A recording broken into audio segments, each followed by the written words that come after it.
Okay, मास volume relationship हम पढ़ रहे हैं। देखें यहाँ पर कल की क्लास में हमने पढ़ा था मास मास रिलेशनशिप, और आज की क्लास में हम डिस्कस करेंगे मास वॉल्यूम रिलेशनशिप क्या है। ये एक बड़ी इंटरेस्टिंग बात है। हम मोलर मास और मोलर वॉल्यूम ऑफ गैसेस से वाकिफ़ हैं। जब हम कहते हैं मोलर मास ऑफ गैस या मोलर वॉल्यूम ऑफ गैस, तो इसका मतलब क्या होता है? मोलर मास का मतलब ये होता है कि किसी भी गैस के मॉलिक्यूलर मास को अगर हम ग्राम्स में एक्सप्रेस करें तो that is called molar mass. याद है आपको मोलर मास की डेफिनेशन क्या लिखी थी हमने? बोलिए। द मॉलिक्यूलर मास मेरे साथ साथ लिखे expressed in grams. Molecular mass express in grams called molar mass. बात को समझे, लिखा क्या जा रहा है, याद करें। ये केमिस्ट्री एक ऐसी चीज़ है, अगर आपने एक हफ़्ता नहीं पढ़ा आप सब भूल जाएंगे। एक हफ़्ता रिवाइज नहीं किया सब ख़त्म, फिर बाद में आप सोचेंगे कि ये हुआ क्या था। Molecular mass express in grams, किसी भी गैस के मॉलिक्यूलर मास को अगर ग्रामों में एक्सप्रेस करें तो उसको मोलर मास कहते हैं, या 1 मोल भी कहते हैं। इसी का दूसरा नाम क्या था? 1 मोल। इस पर हम तफसील से एक वीडियो में बात कर चुके हैं, भूल गए वापस जाएं उस वीडियो को बार बार देखें। Is that clear? तो देखें क्या था। एग्जाम्पल इस तरह से दी थी आपको कि मॉलिक्यूलर मास ऑफ हाइड्रोजन क्या था? Molecular mass of carbon dioxide gas ले लें, इसका मॉलिक्यूलर मास निकाला था ना हमने। कितना निकाला था? कार्बन का 12 होता है, 16 दूनी 32 इसका होता है। 32 और 16 कितने हो गए थे? 44, 44 ग्राम। क्या आया था? This is called molecular mass CO2। अगर हम 44 ग्राम कार्बन डाइऑक्साइड गैस ले लें तो this is called molar mass of carbon dioxide. इसी को क्या कहते हैं? 1 मोल कहा जाता है, 1 मोल ऑफ कार्बन डाइऑक्साइड। इस पर हम बात कर चुके। हाँ, 16 दूनी 32 और 12 कितने होते हैं? 44 होते हैं। तो इस पर हम बात तफसील से कर चुके हैं, लेकिन आज मुझे मोलर मास पे नहीं, मोलर वॉल्यूम पे बात करनी थी। इस पर molar volume of gas, molar volume of gases. देखिए लफ्ज़ आएगा यहाँ पे बार बार STP। क्या आएगा?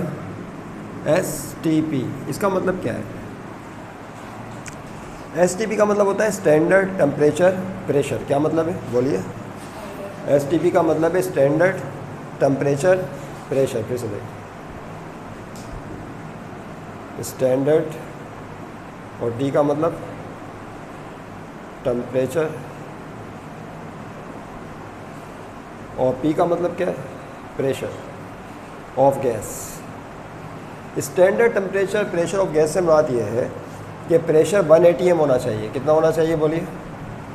1 atm। इस वक्त जो हम पर हवा का दबाव है 1 एटमॉस्फेरिक प्रेशर कहलाता है, तो 1 atm प्रेशर होना चाहिए, और टेम्परेचर होना चाहिए 0 डिग्री सेंटीग्रेड। क्या लेंगे हम? 0 डिग्री सेंटीग्रेड, जो कि 273 केल्विन के बराबर होता है। तो अगर आप किसी गैस को 1 atm प्रेशर पे लें और 0 डिग्री सेंटीग्रेड पे लें तो दिस इज़ कॉल्ड STP। इसको क्या कहते हैं? Standard temperature pressure. तो हमेशा जहन में बना लीजिएगा, प्रेशर 1 atm है जो इस वक्त हमारे हम पर है हवा का प्रेशर, और दूसरा टेम्परेचर 0 डिग्री सेंटीग्रेड पर। तो गैस के वॉल्यूम की जब बात की जाती है तो हमेशा किस पे ली जाती है? वो STP पर। मोलर वॉल्यूम से क्या मुराद है? ये ऑब्जर्व किया गया है कि किसी भी गैस का अगर हम 1 मोल लें, क्या लें? किसी भी गैस का, चाहे वो ऑक्सीजन है, हाइड्रोजन है, कार्बन डाइऑक्साइड गैस है, कोई सी भी गैस ले लें, उसका 1 मोल ले लें। कितना ले लें? 1 मोल गैस जब आप मास लेंगे तो कोई सी भी गैस हमेशा स्पेस में 22.4 डेसीमीटर क्यूब वॉल्यूम ऑक्यूपाई करती है। कितना करती है? बोलिए। 22.4 DM cube, decimetre cube volume occupy करती है। This is called molar volume. Any 1 mole of any gas, 1 mole of any gas at STP। अब देखिए मैंने लफ्ज़ लिखा है यहाँ पे STP, स्टैंडर्ड टेम्परेचर प्रेशर पे लें। 1 mole of any gas at STP always occupies. Occupies का मतलब होता है जगह घेरना, ऑक्यूपाइज का मतलब क्या है? जगह घेरना। Occupies the volume of 22.4 decimetre cube, DM cube, इसको लीटर भी बोलते हैं। इसी का दूसरा नाम क्या है? 22.4 लीटर।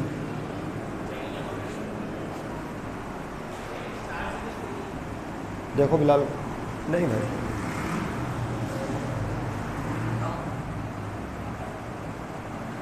छोड़ो। The volume of 22.4 decimetre cube, और इसी का दूसरा नाम क्या? लीटर। 1 लीटर तो देखा ना आपने वॉल्यूम कितना होता है? 1 लीटर दूध कितना होता है आप सब जानते हैं। 1 लीटर से तो वाकिफ़ है ना वॉल्यूम से, तो कोई नई बात नहीं है। इसी लीटर को डेसीमीटर क्यूब भी कहते हैं। तो कोई भी गैस उसका एक मोल आप लेंगे तो हमेशा वो STP, स्टैंडर्ड टेम्परेचर प्रेशर पे इतना वॉल्यूम ऑक्यूपाई करती है 22.4 डेसीमीटर क्यूब का, चाहे हाइड्रोजन गैस लें चाहे कोई सी भी लें। इसे कहते हैं मोलर वॉल्यूम। क्या कहा जाता है? Molar volume. This is called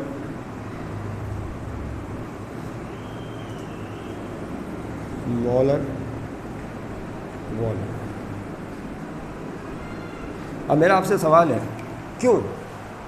अगर हम 1 मोल हाइड्रोजन गैस लें तो वो इतना वॉल्यूम ऑक्यूपाई करेगी, 1 मोल ऑक्सीजन गैस लें वो भी इतना ही वॉल्यूम ऑक्यूपाई करेगी, इतनी क्यों? वजह क्या है?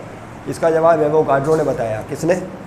एवोगाड्रो ने कहा था किसी भी गैस का, किसी भी चीज़ का अगर आप 1 मोल लेते हैं तो उसमें पार्टिकल्स की तादाद हमेशा सेम होती है, 6.02 × 10⁻23।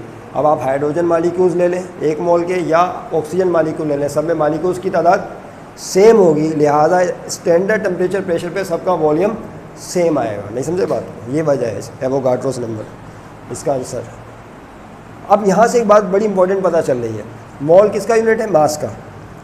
और डीएम क्यूब ये किसका यूनिट है? वॉल्यूम का। इसका मतलब ये हुआ कि किसी भी गैस का मास और वॉल्यूम आपस में इंटरचेंजेबल है, यानी गैस के मास ने कितना वॉल्यूम ऑक्यूपाई किया वो कैलकुलेट कर सकते हैं, या गैस के वॉल्यूम ने कितना मास रखा है वो भी हम कैलकुलेट कर सकते हैं। तो गैस के मास से उसका वॉल्यूम निकाल सकते हैं और गैस के वॉल्यूम से उसका मास कैलकुलेट कर सकते हैं। तो यही हमारा टॉपिक था, mass volume relationship. Now we are going to discuss the example. अब इसकी क्वेश्चन करते हैं, एग्जाम्पल करते हैं। देखना वहाँ पे रह गई शायद वो जो पापा रजिस्टर लाए थे, देख आराम से देख के, ठीक है। तो अब इस हवाले से जो अब हमने डिस्कशन करनी है अब, हाँ ये दिखाइए आराम से। 20 मिनट्स हो रहे हैं तो बता देना, देखना कितने मिनट्स हो गए। देखिए कितने मिनट्स हो गए। वीडियो के ऊपर चल रहे होंगे, ऊपर रखा, ऊपर होंगे।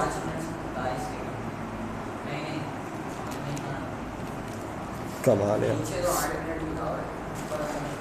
जो सेकंड्स चल रहे हैं वो देखो कहाँ चल रहे हैं, ऊपर या नीचे? सेकंड्स चेंज हो रहे हैं। अच्छा छोड़ो रहने दो। अच्छा देखिए यहाँ पर मास वॉल्यूम रिलेशनशिप के हवाले से जो हम न्यूमेरिकल कर रहे हैं, एक बात मैं बार बार डिस्कस कर रहा हूँ आपसे, बल्कि अब दुआ तो आई नहीं, मतलब तब उस वक्त भी डिस्कस कर लेते। इस हवाले से पहले क्वेश्चन देख लें क्या है। ये है कैलकुलेट द, क्वेश्चन लिखिए,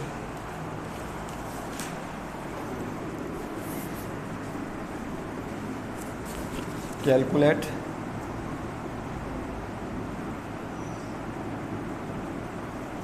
मेरे साथ साथ क्वेश्चन लिख लेना। Calculate the volume of CO2,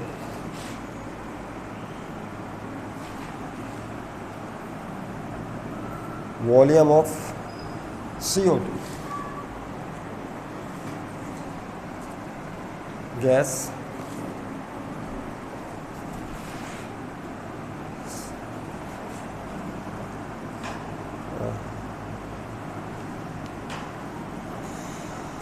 gas at standard temperature, gas produced at standard temperature pressure, इसमें हमने बात कर ली आपसे, and by combustion का मतलब होता है जलाना, किसी चीज़ को जलाने से जो गैस पैदा होती है, by combustion of 20 gram of CH4। CH4 ये वो मीथेन गैस है जो हमारे घरों में इस्तेमाल हो रही है, Sui gas, methane. Calculate the volume of carbon dioxide gas by combustion of 20 gram of CH4। जब आप CH4 मीथेन गैस को जलाते हैं, जैसा हर घर में ही होता है रोज़ाना ये काम, खाना पकाने के लिए मीथेन गैस को जलाया जाता है, तो उसके ज़रिए कार्बन डाइऑक्साइड गैस पैदा होती है। आपसे उन्होंने सवाल किया है कि अगर 20 ग्राम मीथेन को जलाएं तो उससे कितना वॉल्यूम कार्बन डाइऑक्साइड गैस क्या पैदा होगा, क्या पैदा होगा, वॉल्यूम कितना बनेगा। यानी ये क्वेश्चन बन गया मास और वॉल्यूम रिलेशनशिप का। यहाँ मास गिवन है और उसके ज़रिए वॉल्यूम ऑक्यूपाई करना है। तो सबसे पहली बात ये है कि आपको केमिकल इक्वेशन याद रखनी होगी इसकी। तो सोल्यूशन में सबसे पहले आप क्या करेंगे, यूनिट फैक्टर मेथड से हम क्वेश्चन सॉल्व कर रहे हैं। किससे, यूनिट फैक्टर मेथड। एक दूसरा मोल मेथड है वो अभी मैं डिस्कस नहीं कर रहा आपसे, वरना आपका जहन उलझ जाएगा, इसलिए हम सिर्फ एक मेथड को फ़िलहाल फॉलो कर रहे हैं। तो यूनिट फैक्टर मेथड से जब आप क्वेश्चन को सॉल्व करते हैं तो उसमें पहला स्टेप क्या होता है बताइए, what is the first step, chemical equation balanced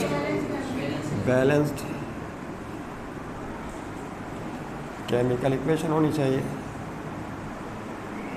और वो ये है कि जब मीथेन जलता है ऑक्सीजन की मौजूदगी में तो उससे फिर बनता है ज़ाहिर कार्बन डाइऑक्साइड गैस बनती है, H2O बनता है,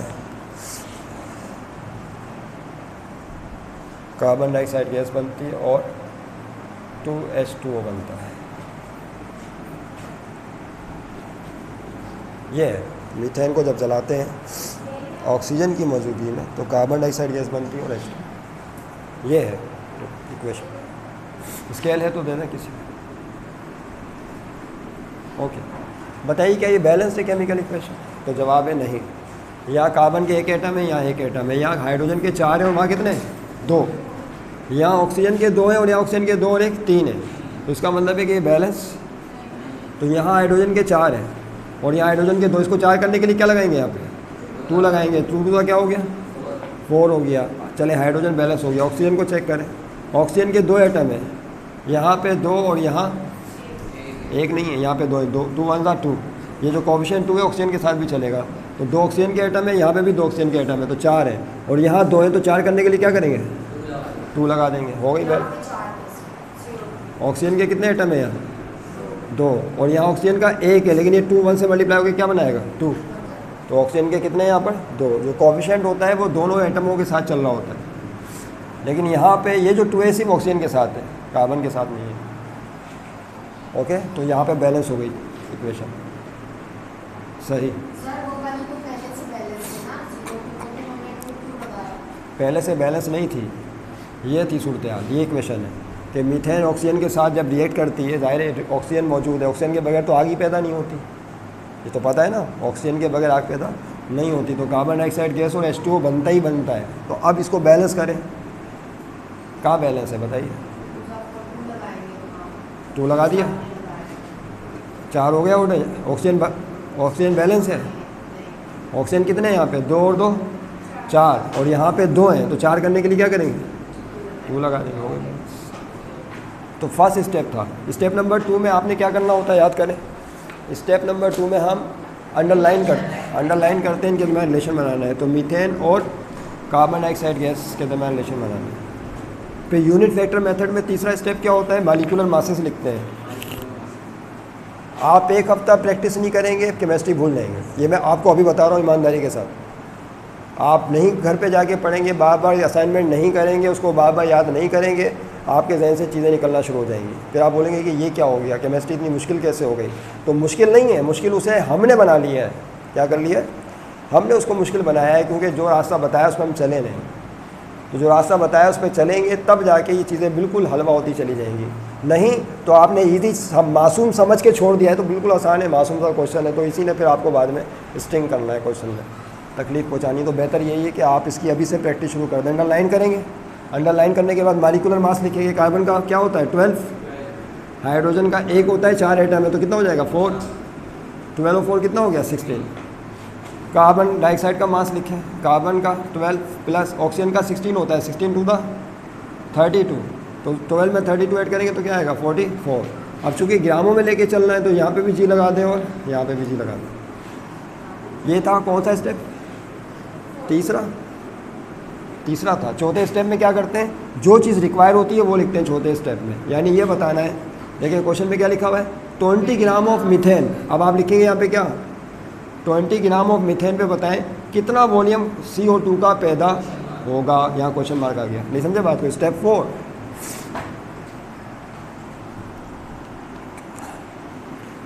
ये क्या है स्टेप नंबर 4। तो 20 ग्राम पे कितना CO2 पैदा होगा। अब देखें यहाँ 20 ग्राम पे कितना CO2 का वॉल्यूम पैदा होगा, क्या बताना है, वॉल्यूम बताना है। लेकिन हम जाएंगे मास के रास्ते से। पहले हम देखेंगे कि 20 ग्राम से कितना मास कार्बन डाइऑक्साइड गैस का पैदा होगा। यानी आप पिछले सवाल की तरह कर लें, कल के क्वेश्चंस की तरह। पहले क्या निकालेंगे, मास निकालेंगे। जब इसका मास निकल आएगा तो फिर वो मास और वॉल्यूम के दरमियान जो रिलेशन अभी डिस्कस किया है उस रिलेशन को इस्तेमाल करके वॉल्यूम कैलकुलेट कर लेंगे। तो पहले क्या निकालना है, मास निकालना है। तो हेडिंग डालें मास ऑफ CO2।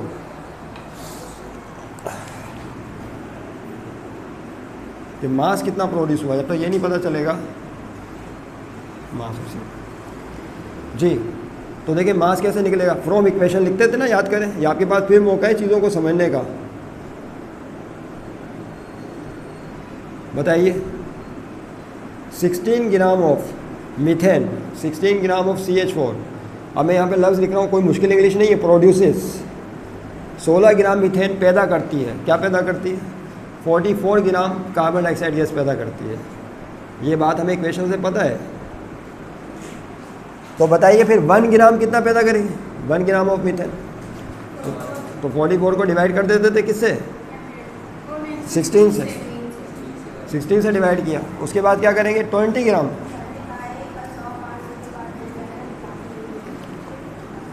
ट्वेंटी से मल्टीप्लाई कर दें। Yes please, 20 multiply by 44/16। सही है भाई, ये काम तो वही बार बार हो रहा है। अब यहाँ पे आपने क्या करना है, कैलकुलेटर करो भाई। तो 20 ग्राम से कितना मीथेन पैदा होगा। तो mass of carbon dioxide gas आ गया। हाँ जी, क्या हुआ 55 आ रहा है, 55 ग्राम। ये आपने क्या निकाला है, मास ऑफ कार्बन डाइऑक्साइड गैस। लेकिन मालूम क्या करना है, volume calculate unit factor method में। हाँ पहले मास निकालना पड़ेगा, मास के बगैर वॉल्यूम। ये आंसर नहीं है, ये तो एक रास्ता है, ये एक रास्ते की एक मंजिल है। ये क्या है, एक मंजिल है। आप रुक गए, आराम किया आपने, उसके बाद फिर आप वॉल्यूम की तरफ जाएंगे। अब क्या निकालना है आपने, वॉल्यूम। हेडिंग डालें वॉल्यूम ऑफ। यहाँ तक तो कल वाली बात थी, कल जो हम कर रहे थे मास मास रिलेशनशिप। अब हमने देखना है कि ये जो 55 ग्राम कार्बन डाइऑक्साइड गैस पैदा हुई, ये कितना वॉल्यूम ऑक्यूपाई करेगी स्टैंडर्ड टेम्परेचर प्रेशर पे। तो हेडिंग डालें आप 4, हाँ 4 वॉल्यूम ऑफ। ये यहाँ से आज की क्लास समझ लो शुरू हो गई। Volume of CO2, carbon dioxide gas ने कितना वॉल्यूम ऑक्यूपाई करना है। तो ये आपका वो है, ठीक। अब यहाँ पे ज़रा रुकना पड़ेगा। मास तो हम समझ गए कि इतने ग्राम पैदा होगा। अभी अभी हमने पढ़ा है मोलर मास और मोलर वॉल्यूम। बताइए जो कार्बन डाइऑक्साइड गैस है इसका मोलर मास कितना है, 44 ग्राम। 44 ग्राम है। हमने अभी अभी बात डिस्कस की है कि किसी भी गैस का जो मोलर मास होता है वो 22.4 लीटर वॉल्यूम ऑक्यूपाई करता है। दुनिया की कोई सी भी गैस ले लें, जब उसका आप 1 मोल लेंगे तो कितना वॉल्यूम घेरेगा वो, 22.4 डेसीमीटर क्यूब या लीटर, एक ही बात है। तो यहाँ पर हम जानते हैं क्या, देखिए तवज्जो रहे, इसको ज़रा समझ लें, फिर उतारने के लिए टाइम दे देंगे आपको। ये बात हमें पता है थ्योरी से, क्या कि 44 gram of carbon dioxide gas. याद रहे कि ये जो आप वॉल्यूम निकाल लें किस पे निकाल लें, हेडिंग में इजाफा कर दूँ वरना बार बार नीचे लिखना पड़ेगा। 8 STP पर निकाल लें, स्टैंडर्ड टेम्परेचर प्रेशर पे।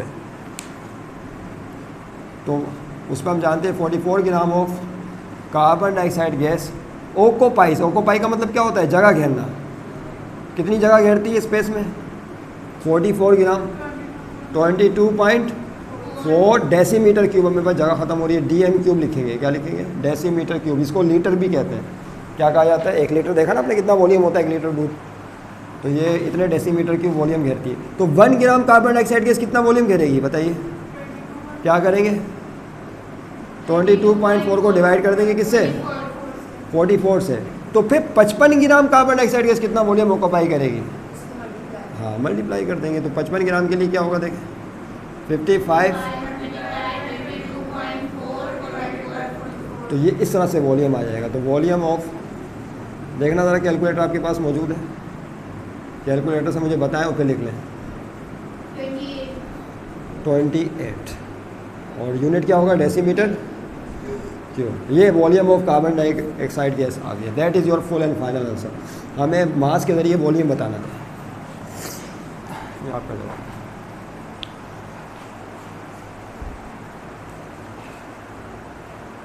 ठीक है, बिल्कुल सही।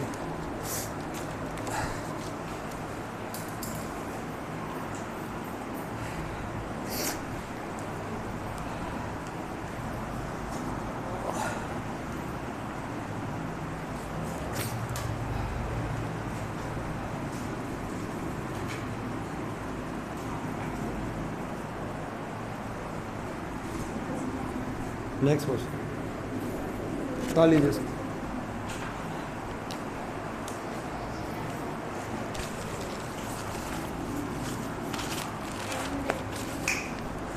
Calculate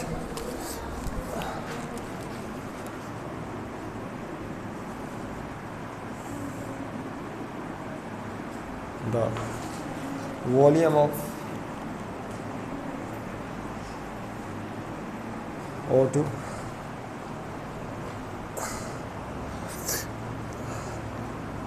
CO2 and SO2 sulfur oxide at STP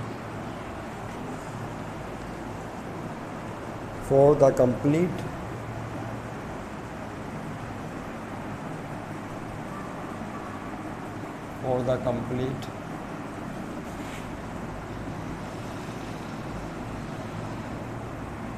combustion of 2 moles of carbon disulfide, 2 moles of carbon disulfide। इसका जो फार्मूला वही कार्बन डाइसल्फाइड को CS2 से शो करते हैं। यस, ये क्वेश्चन है।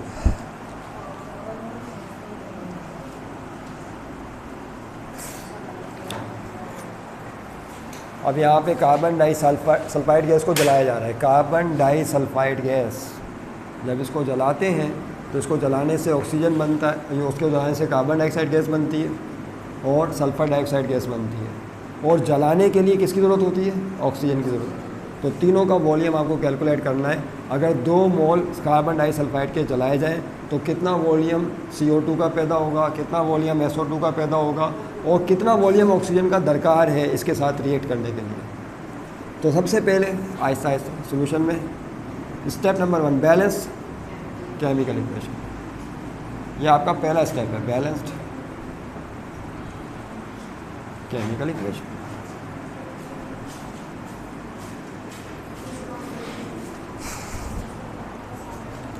तो कार्बन डाइसल्फाइड ऑक्सीजन के साथ रिएक्ट करता है और फिर पैदा होता है कार्बन डाइऑक्साइड गैस पैदा होती है और साथ में पैदा होता है सल्फर डाइऑक्साइड। ये है भाई कार्बन डाइसल्फाइड है, ये गैस है, ये भी गैस है, इसके साथ ये गैस पैदा होती है, ये गैस बैलेंस है। ये यहाँ पे सल्फर के 2 एटम है और यहाँ सल्फर का 1 है। 2 करने के लिए क्या करेंगे? 2 लगाएंगे।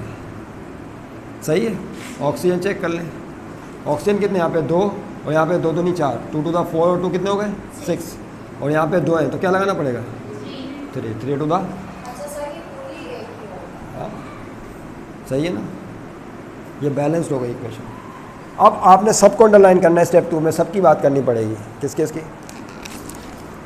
यानी ये बताना है कि जो कार्बन डाइसल्फाइड है उसको रिएक्ट कराना है, उसके 2 मोल्स को रिएक्ट कराने के लिए कितना वॉल्यूम चाहिए ऑक्सीजन का, कितना वॉल्यूम चाहिए कार्बन डाइऑक्साइड का, कितना वॉल्यूम चाहिए सल्फर डाइऑक्साइड का। यानी आपको ये चारों चीज़ें ही जो है ना समझ लो, चारों को अंडरलाइन करना है। Step number